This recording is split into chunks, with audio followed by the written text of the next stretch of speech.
Ready start. उपाध्यक्ष महोदय, संविधान स्वीकार करने के 47 वर्षों बाद एवं स्वतंत्रता की स्वर्ण जयंती के वर्ष में भारत सरकार ने शिक्षा को एक संवैधानिक मौलिक अधिकार बनाने का निर्णय किया है।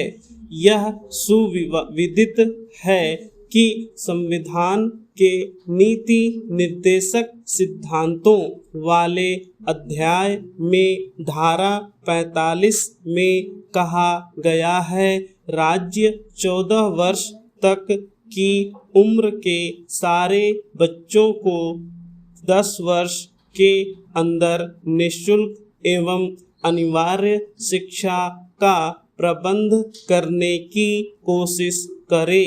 लेकिन संविधान की इस धारा में निर्धारित 10 वर्षों की बात तो छोड़ ही दीजिए, आज भी राज्य ने अपना वह दायित्व पूरा नहीं किया है। राष्ट्रीय मोर्चा की सरकार द्वारा 1990 में गठित आचार्य राममूर्ति समिति ने सबसे पहले स्वीकार किया कि शिक्षा को भारतीय नागरिकों का एक मौलिक अधिकार बनाया जाना चाहिए। इसने संविधान में संशोधन की सिफारिश की, पर उससे भी अधिक महत्वपूर्ण सिफारिश उसने यह की कि इस मौलिक अधिकार को हासिल करने के लिए समाज में जरूरी स्थितियां पैदा की जाए। जब भारत ने बाल अधिकार के बारे में संयुक्त राष्ट्र संधि पर हस्ताक्षर किया तो उसने शिक्षा को अनिवार्य बनाने का दायित्व स्वीकार कर लिया। इसके बाद 1993 में उच्चतम न्यायालय का निर्णय आया।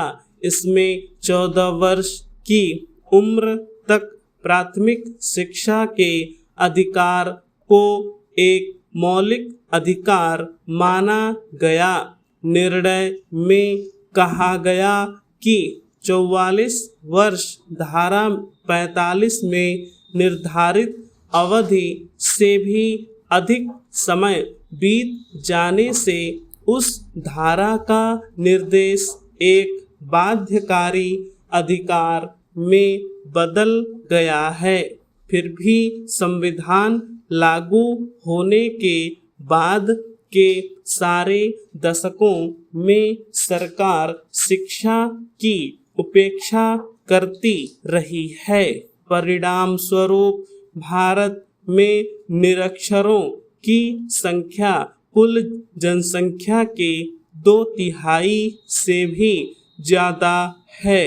एक तरफ देश में निरक्षरों की संख्या इस तरह बढ़ती जा रही थी, पर दूसरी तरफ 1968 और 1986 की शिक्षा नीति संबंधी रिपोर्टों में प्राथमिक शिक्षा को अनिवार्य बनाने की जरूरत अनुभव नहीं की गई। केंद्रीय शिक्षा सलाहकार बोर्ड ने तो 1964 में यहाँ तक घोषणा कर दी कि अनिवार्यता गैर जरूरी है।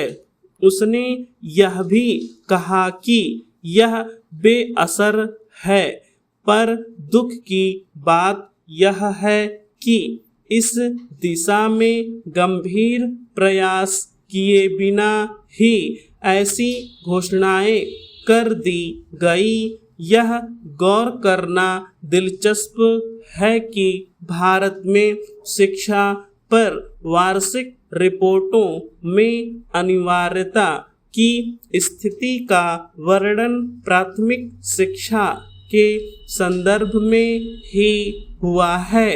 अनिवार्य शिक्षा के बारे में कानून बने हुए थे।